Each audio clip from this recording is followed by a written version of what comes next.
ইসলামের দৃষ্টিতে জাদু দণ্ডনীয় অপরাধ। সুনানে তিরমিজির 1460 নম্বর হাদিসে এসেছে, রাসূল সাল্লাল্লাহু আলাইহি ওয়াসাল্লাম বলেছেন, জাদুকরের শাস্তি হলো তরবারির আঘাতে মৃত্যুদণ্ড। কোরআন ও হাদিসে জাদুর নানা ভয়াবহতার কথা উল্লেখ রয়েছে। শয়তানের মূল উদ্দেশ্য হলো মানুষকে সত্য ও ন্যায়ের পথ থেকে সরিয়ে নেওয়া। কালো জাদুও শয়তানের কাজ। শয়তানের প্ররোচনায় কিছু স্বার্থলোভী মানুষ লোভে পড়ে এই কাজ করে থাকেন। সানবিট সব দিবে সামাল। সানবিট ম্যাজিক প্রেস ডিশওয়াশিং এর মাথা ঘোরানো সলিউশন। জাদুর মাধ্যমে মানুষের অনেক ক্ষতি হয়, মানুষ মারা পর্যন্ত যায়। জাদু করতে সাধারণত ব্যবহার করা হয় পোশাক, চিরুনি, চুলসহ নানা ব্যবহারিক জিনিস। কালো জাদু করতে ব্যবহার হয় বদজিনদের, আর জিন কখনো মানুষের অধীনে কাজ করে না। জাদু হচ্ছে পণ্য বিক্রির মতো। এক্ষেত্রে জাদুকর নিজেকে জিনের কাছে সঁপে দেয়, বিনিময়ে জিন সেই ব্যক্তির কাজ করে দেয়। মূলত জিন মানুষের কথায় নয়, মানুষ তার ইশারায় কাজ করে। তবে কিছু কিছু ক্ষেত্রে জাদুকর চাইলেও মানুষের ক্ষতি করতে পারে না। পাকিস্তানি এক জাদুকর বলেন, আমি মাঝে মাঝে কিছু জিনদের পাঠাতাম, যখন কেউ আমার কাছে অন্যের বিরুদ্ধে কালো জাদু করতে আসতো।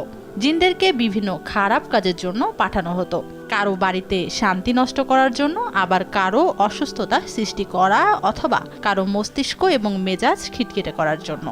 মাঝে মাঝে কারো উপর জিন চালনা করা হলে কখনো কখনো জিনরা ফিরে এসে আমাকে বলতো তারা কাউকে সেখানে দেখতে পায়নি। আবার কখনো কখনো তারা বলতো যে তারা শুধু তাদের কণ্ঠস্বর শুনতে পাচ্ছে, কিন্তু তবুও কাউকে দেখতে পাচ্ছে না।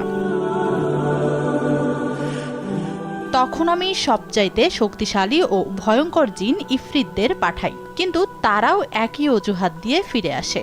এরপর আমি জিনদের আবারও পুনরায় তাদের নাম, জায়গার ঠিকানা এবং কোন অবস্থাতে আছে সেটি বলি, এবং তারা উত্তর দেয় যে হ্যাঁ, আমরা আপনার বলে দেওয়া জায়গাতেই গিয়েছিলাম, কিন্তু তাদের খুঁজে পাইনি।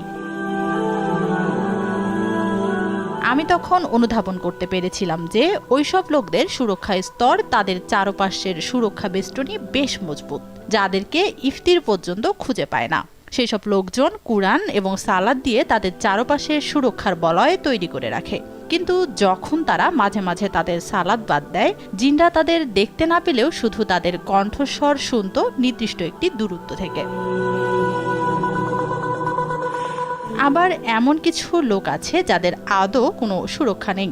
এদের কালো জাদু দিয়ে শিকার করা এবং ইচ্ছে মতো কালো জাদুতে আক্রান্ত করা খুব সহজ। কালো জাদু করা মানে শয়তানের প্রভুত্ব করা। পবিত্র কোরআনে সূরা তোহায় 69 নম্বর আয়াতে বলা হয়েছে, জাদুকর যেভাবেই আসুক না কেন সে সফল হবে না। তানজিনা তাসনিম, RTV।